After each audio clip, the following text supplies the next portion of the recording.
Previously on my life. The fuck are you? Hello, small friend. My name's Shock. When we were passing by, I saw you in the streets, and I worked on fixing you, and now I have. What? You hear a swoosh, and you turn over, and you see that a line of beetles has extended and grabbed your floating staff from next to you, and it pulls it back into one of the blue fairy's hands. And she raises her other finger in a fashion at you. Ugh. As these two chuckle fucks are saying their plan, Ness is just like, that sounds boring. And then he just turns around and walks away. Ness, if you have another plan, you can share it with us. I do not want you to be bored. Yes, I'm gonna take a nap. That's my plan.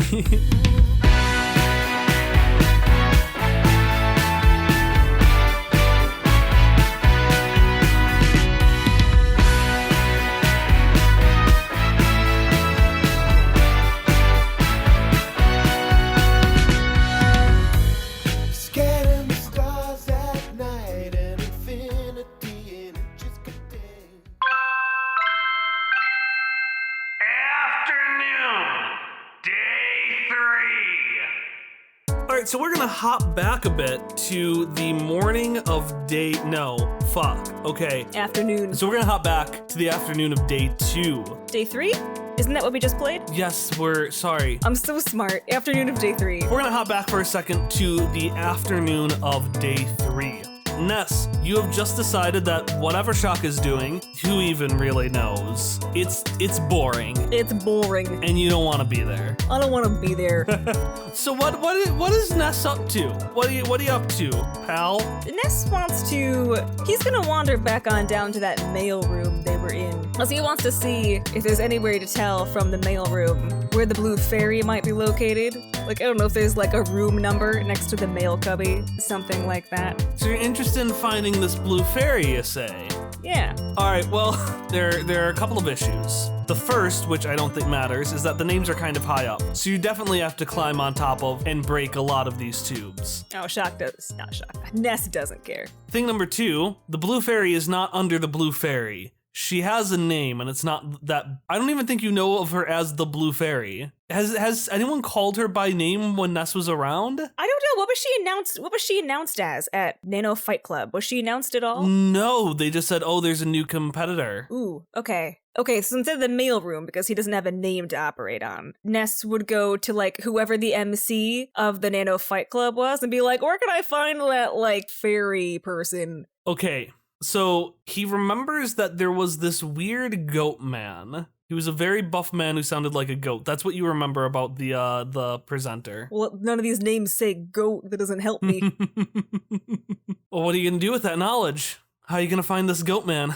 That guy, he was in Shock's gym class, I think. I'm pretty sure. All right. I bet I could go to the gymatorium or wherever the class is. I can't be bothered to know where I am at any given moment. So you make your way to the gymatorium. People seem to be just setting up for some event. You heard there was like a salt and pepper rally? No, that also sounds boring. Everything on this ship is boring. You see that the captain of the ship is here. He's just kind of standing there surveying without moving. You see that the gym teacher, who just picks on Shock all the time, is just standing kind of watching and glaring at everything. Well, not glaring. She's a bit uncomfortable because her look is always just a little too intense. Her eyes are just a little too open. She's paying so much attention to something so boring. But unlike someone like Shock, she doesn't seem like a boring person, so it's very confusing. She's intense. There's something going on there. Yeah. And then finally you see, as you walk in, you brush past a curly-haired lady who's got her hand on the palm of her chin and is fidgeting with her coat button a little bit.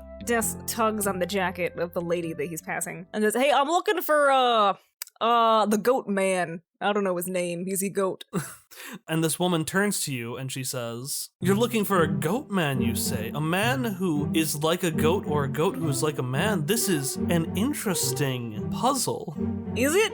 I thought my question was pretty straightforward. Do you know where he is? But where are all of us, really? She wouldn't wax philosophical like that. Actually, no, she would, because she's existential about her life. And she'll be like, Well, that's also interesting. Where are we all really? As people, as creatures and beings on this planet? I mean, we're on a boat, so it should be pretty easy to find someone I need to find. Oh, you're looking for someone on this boat? Yeah, the goat man's on the boat. I just don't know where on the boat. I don't remember any goat students here. Look, he talks like this all the time. He emceed the Nano Fight Club thing last night. Oh yes, Mr. Kentrum. I believe he's on the first deck. Just that's it. The first deck. There's no room you can give me. Well, no, there aren't any room numbers on this ship. Are you lost? No, the goat's lost. I'm trying to find him. I'm being such an asshole. Okay, I understand. So you definitely are lost. And she starts beckoning over to the woman. She's like, Miss Vera, could we have some help, please? Yes. Okay. Ness stays while Vera comes over. Okay, this is great. Two characters who sound exactly the same. Because Ray's like this, and Vera's a bit softer. That sounds basically identical. Ray's got a little more light in her voice. Ray is lighter? I always thought Vera was lighter. Fuck! No, Ray is lighter, like, on it, like, Ray has, like, energy and light in her voice, is what I meant. Okay, I get you. Yeah. Vera is more... Oh. Hello. Hey, I'm looking for, Kentrum's his name. He's a goat man. He's in your class. You should probably know him. But, I wouldn't blame you for not knowing your students. She narrows her eyes. Have I seen you around before? Yeah, I watch your class sometimes. You're gonna make regionals. Oh, right, yes. Regionals. That's why I remember you. Well, Sir Kentrum's on the top floor. You should be able to follow the stench of X body spray directly to his room. I can't smell, but I'm sure I'll find him regardless, because you gave me information. Thank you. You are by far the most helpful person on this accursed boat. She reaches out. I forget which one is her Doomfist hand, but Vera reaches out one of her hands in a handshake and just says, "Now, don't sell yourself short."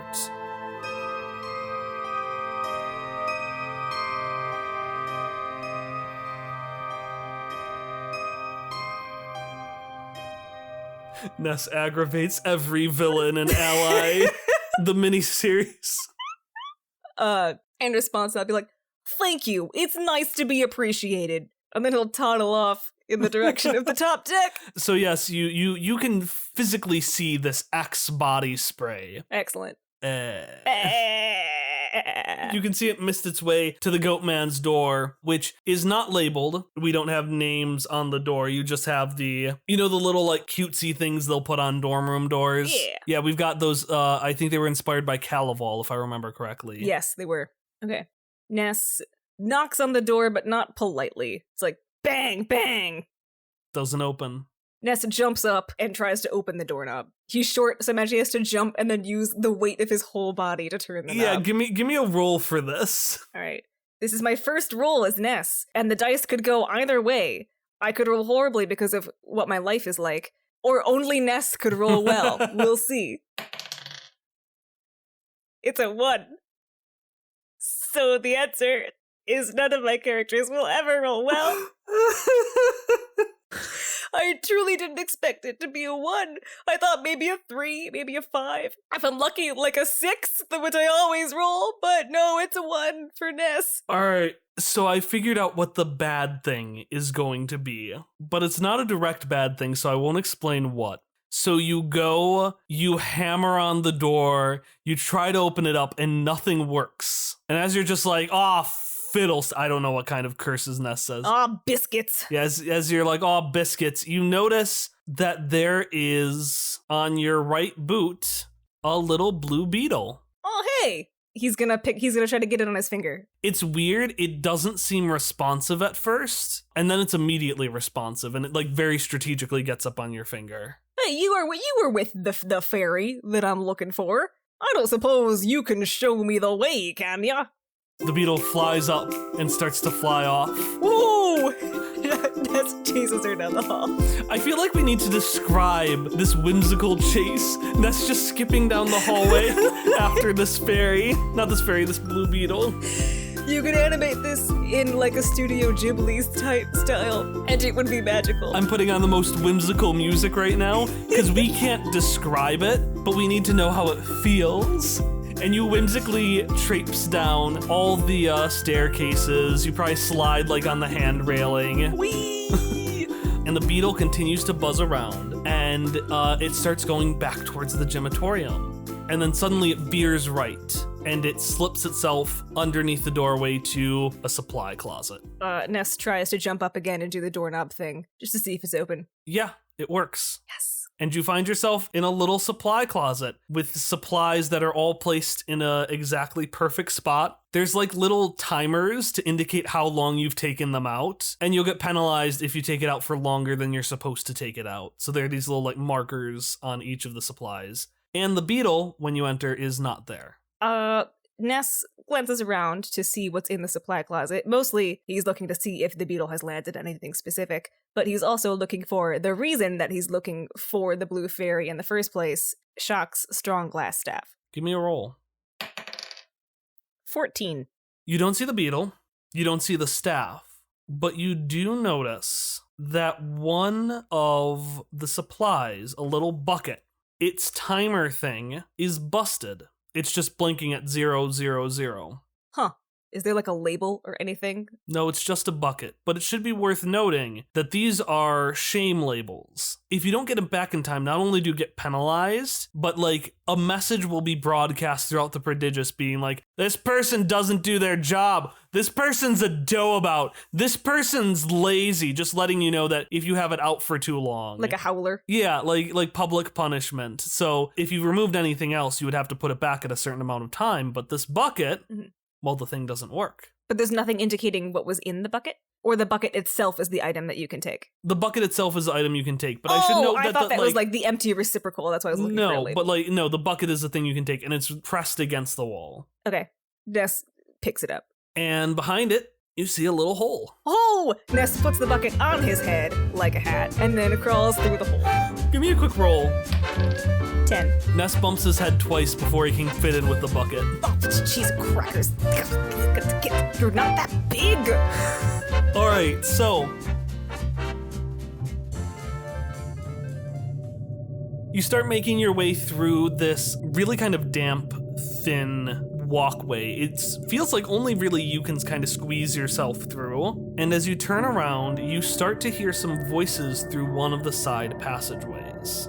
Ness adjusts his new bucket helmet so that it's not covering one of his ears and then presses that ear against the wall that he hears the noise from. Well, you hear a voice seemingly talking to no one, saying generic evil things like, "Yeah, I think things are going perfectly according to plan. And there's no way those little shits are gonna be able to stop us." And various other... Sorry, I was just thinking about the fact that you were stuck with that Vespari guy. This is boring. And Ness continues. You go past this side tube, which seems to open up to some, larger space. And that's where you hear the voices coming from. And as you pass by, you do hear someone say, "Hey, Blue, where'd you stuff that staff thing?" God, dude. Ness almost walked past it, but at staff he does a roundabout and then goes straight back into that little tube to crawl in and listen for as long as he can with his bucket still on his head. Okay, give me a roll to see how well Ness can hear.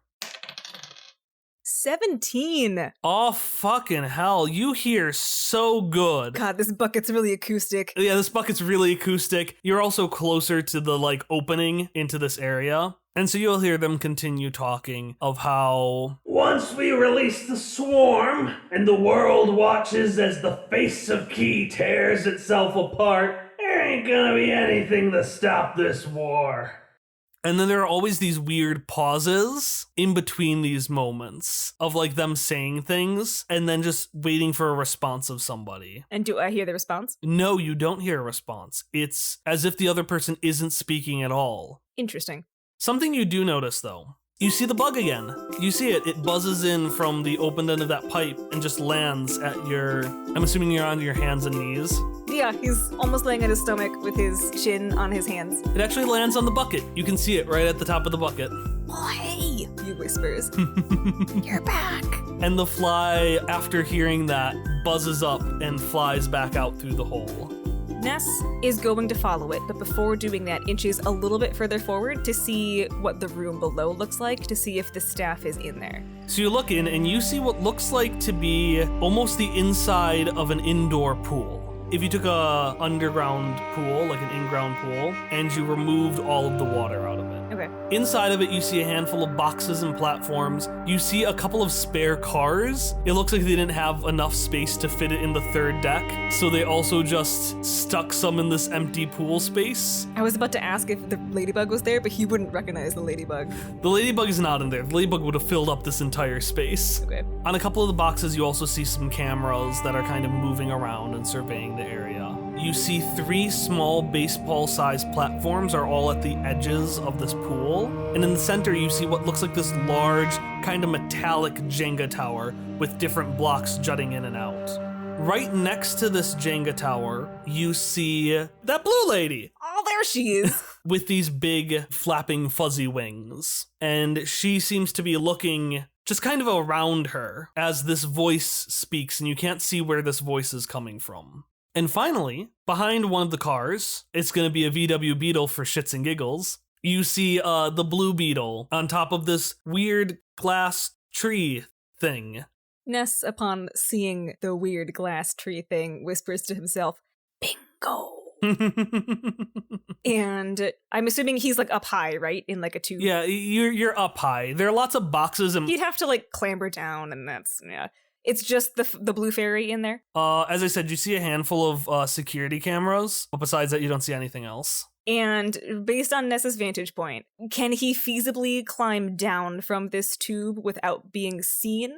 No, but she isn't looking at you. Okay. And once you hit the ground, there's a bunch of stuff you can hide behind. Okay. I'm thinking about whether I want to burn the only item I have in my possession right now, which is the bucket, and like throw it into the corner of the room so that she goes over there, and then just scurry my way down. Like a fucking stealth game! Yes, I guess. Oh, what was that? Or if I want to like try to get down first and then do my stealth game gambit. She's not looking at me, so I'm just gonna try to sneak out. 3. You fall, and it clamors. Just the bucket falls off your head and falls onto the ground. Could I have landed in the bucket? Yes. It's now a shell on your back. It like attached itself to your little mini backpack. So now you just have a turtle shell. Cool.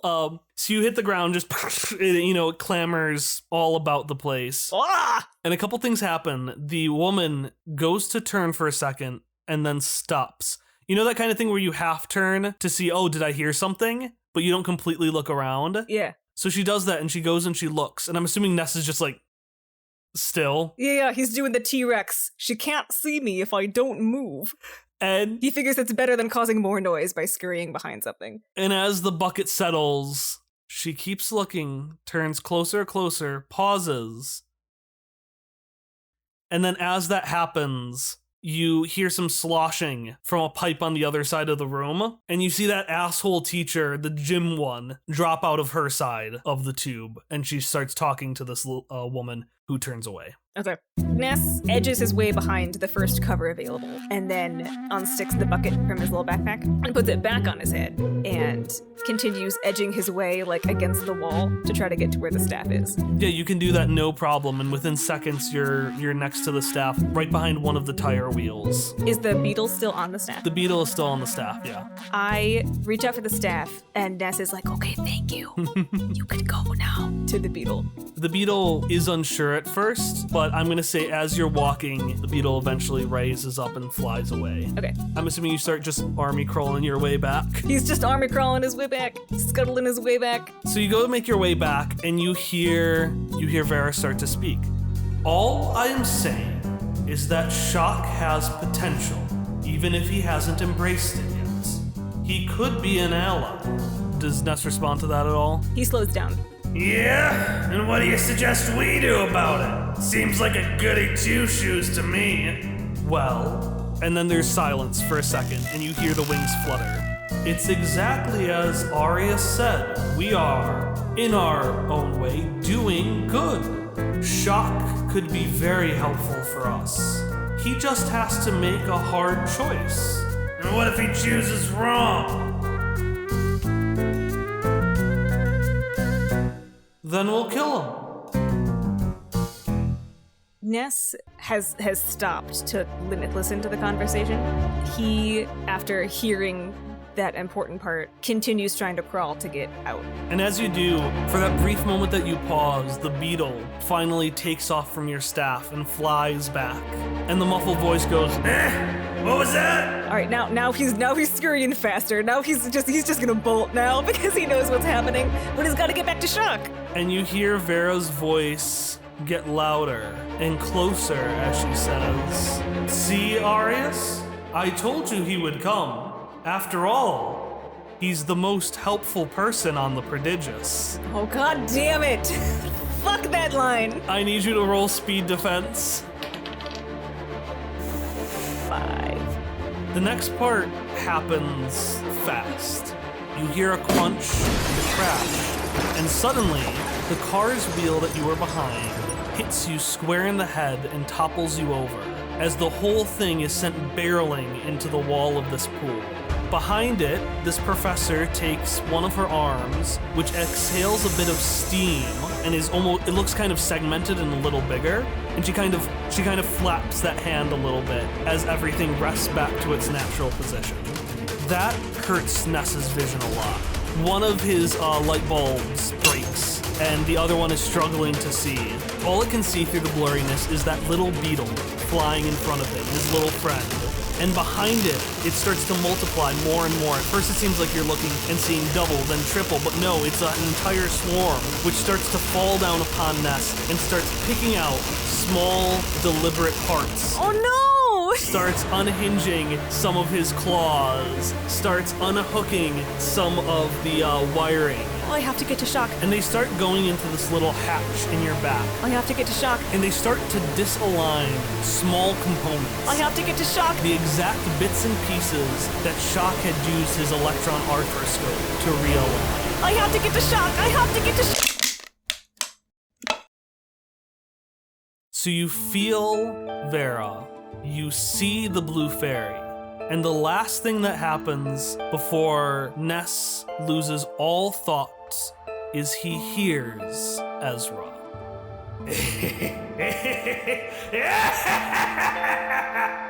This is gonna be a hell of a time!